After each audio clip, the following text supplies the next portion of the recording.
Covered in blood, my high school freshman daughter, Becky, who was supposed to have gone to my husband's family home with him, returned home bleeding from her forehead. I screamed in shock, and after hastily treating her wounds, I immediately contacted my husband, Ryan. When he answered the phone, I couldn't help but yell at him, "Ryan, where are you? I told you I'm on a business trip, didn't I?" I was stunned by his unexpected reply. A while ago, I had seen him off with Becky 5 days earlier, heading to his family home. Before me stood my daughter, seriously injured. Seeing my confusion, Vicky told me a shocking truth. My name is Kathy Hansen, a 40-year-old part-time housewife. My husband, Ryan, the same age as me, is a salesman who visits various schools to sell high school teaching materials. He always says trust is important, looking so cool being diligent and proper. Mickey became a high school freshman this spring. Once a clingy child who couldn't leave my side, she's now so responsible that she cooks dinner while waiting for me to return from my part-time job. Life was peaceful with my husband and daughter, but 5 years ago, my mother became bedridden due to an internal illness.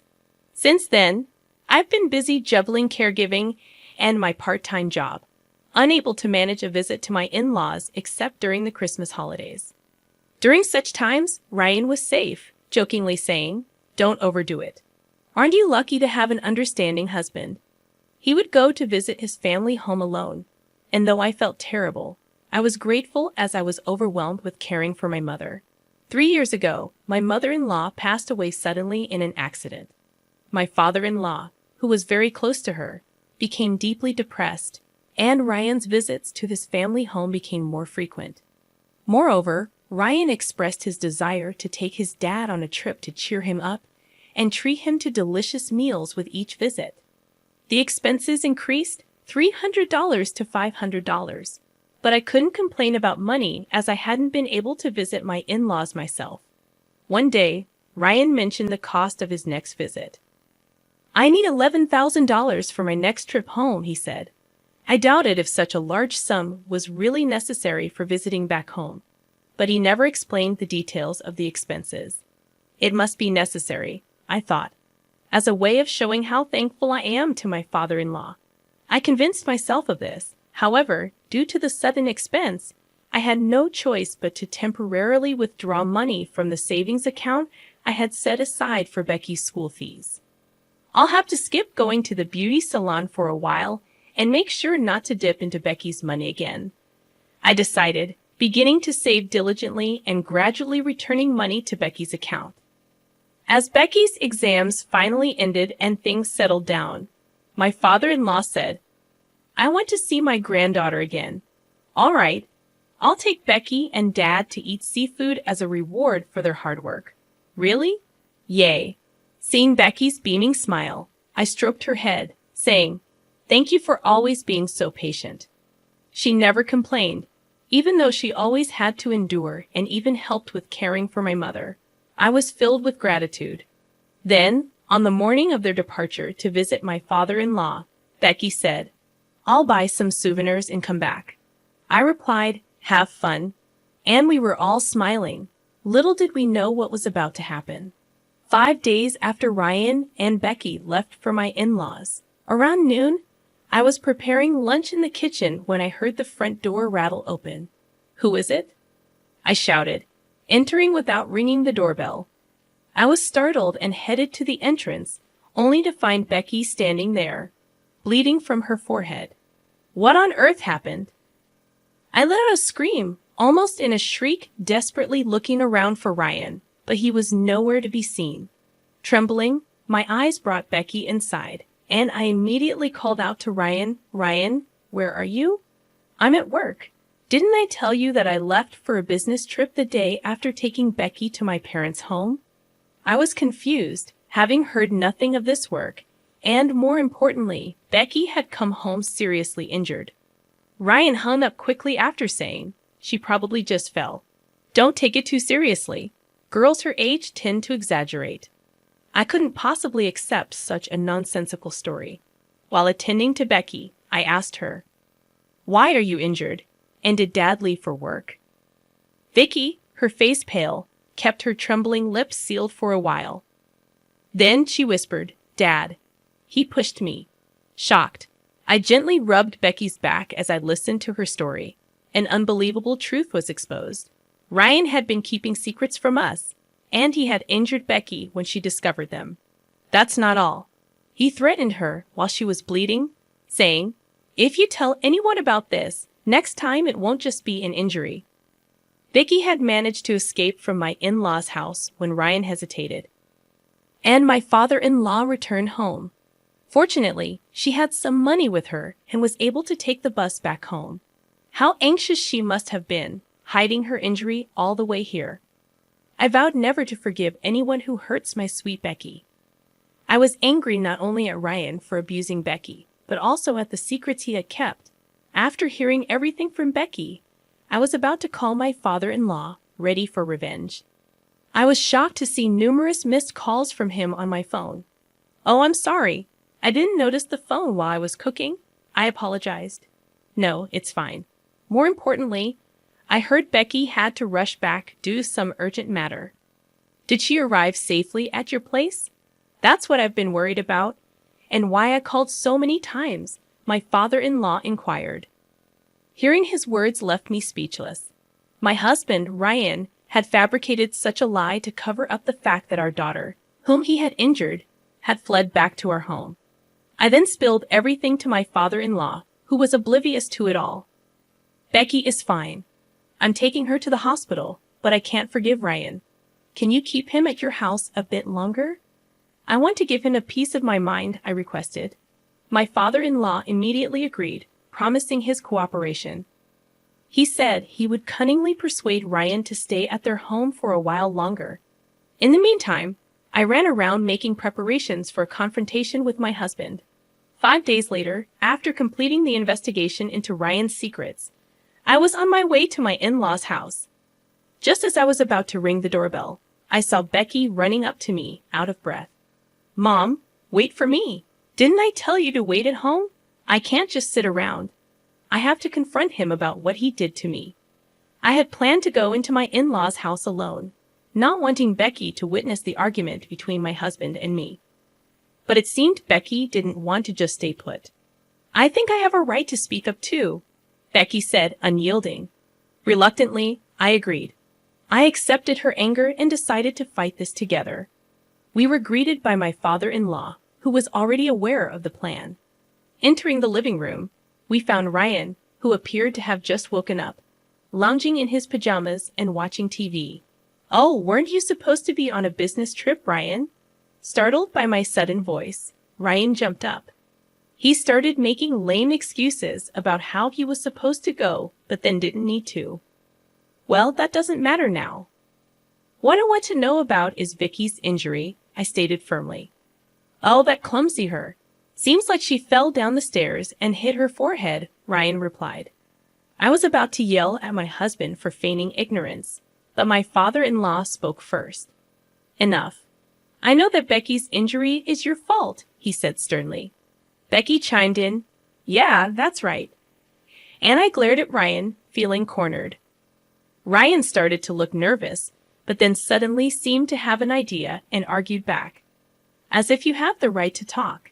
You never visited my parents, but I was the one taking care of them," Ryan said, smug and grinning, thinking I wouldn't be able to say anything.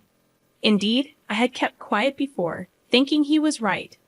But after hearing Becky's story, I knew Ryan's words were full of lies. "Oh, really? Leaving all the housework to your daughter and not spending time with your father is called taking care of the family?" "Yeah. Ever since you brought me here, you've been lazing around at home," I retorted, feeling the weight of frustration. "Shut up.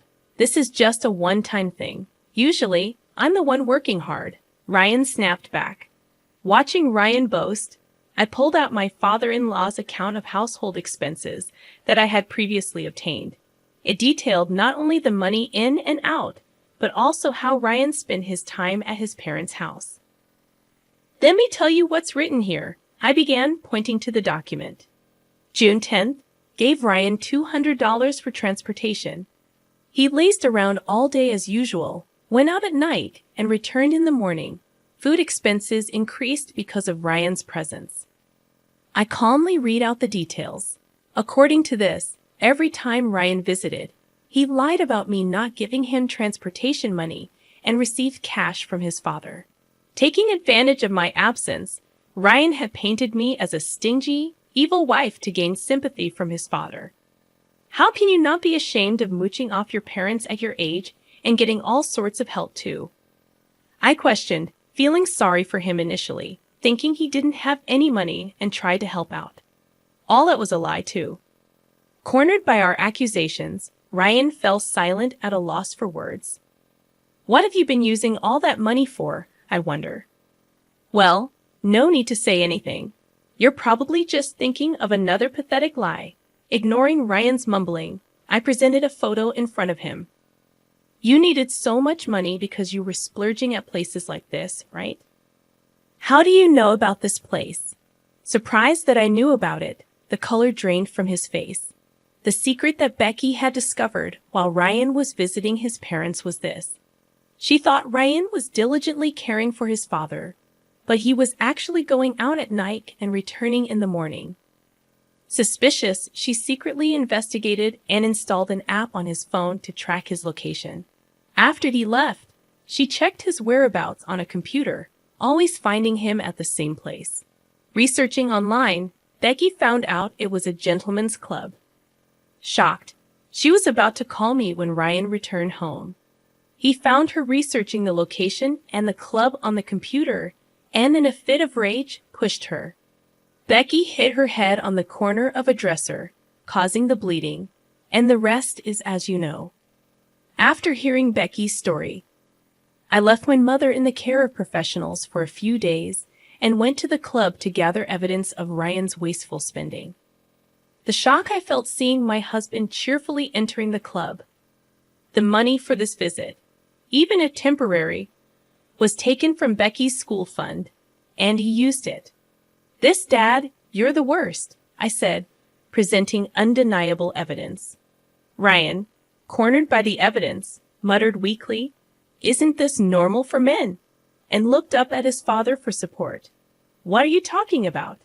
Using your child's school money for your satisfaction is inexcusable for any man. I'm tired from work. Isn't it okay to have a little fun? Vicky sighed in exasperation at Ryan's stubbornness. Mom, do you know what kind of place that is? Huh? Oh no, I just took the photo and left immediately. I thought so. Here, take this, Vicky said, laying out several printed pages of the club's website on the table. Looking over them with my father-in-law, we saw that the outfits worn by the girls at the club were school uniforms. They all seemed to be adults, but it was a gentleman's club where they cosplayed in revealing school uniforms. Seeing this, I thought to myself, exposing my daughter of this age to such a world. I was filled with anger, but Becky seemed unfazed. So, Dad, you like this kind of stuff, huh? Gross, she commented, handing the papers to Ryan with a shudder, as if the idea was repulsive. Well, you don't have to say it like that, you know. If your clients at the schools found out about your love for girls with uniforms, it could be a big problem, right? I doubt your company, which sells educational materials to schools, would want to keep an employee with such hobbies, I said with an icy stare. Ryan turned pale. I quickly grabbed Ryan's schedule book, which was left in his business bag, and found it easily. Looking at this now, I know all the schools you've been visiting. Maybe I should inform your clients about your wonderful hobby. Please spare me that. I'm sorry. I went too far. I'll change my ways from now on. Realizing he couldn't escape, Ryan started trembling and knelt down. He apologized profusely, but years of frequenting those clubs, wasting money, not to mention injuring our daughter, were not forgivable. Who would believe a liar like you? I thought. Dad, I've consulted with a lawyer, and I'm ready to proceed with a divorce. I'll make sure you pay back all the money you squandered on your indulgences, plus compensation. This is the end for us. Ryan tried to cling to Becky, but she dodged him, saying, "You gross." Eventually, he broke down crying, and we glared at him coldly.